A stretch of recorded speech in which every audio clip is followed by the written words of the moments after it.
Today we're going to show you how to install a Philmac 3G poly to copper fitting. What tools will you need for the job? Metric poly pressure pipe, Philmac 3G poly to copper fitting, and copper pipe. Today we're going to show you how to join a Philmac 3G poly to copper fitting using polyethylene pipe and copper pipe. Copper pipe is 3/4 of an inch in this case.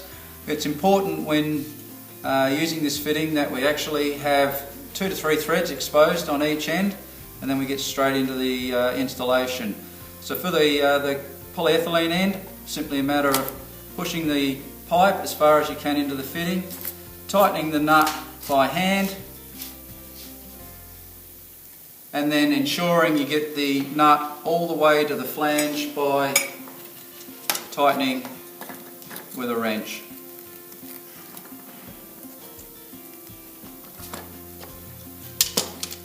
For the copper end, what we're going to do is witness mark the pipe. So we use the flange as a guide, just using my thumb against the pipe, and then it's a matter of pushing the pipe into that depth, again tightening by hand and all the way to the flange using a wrench.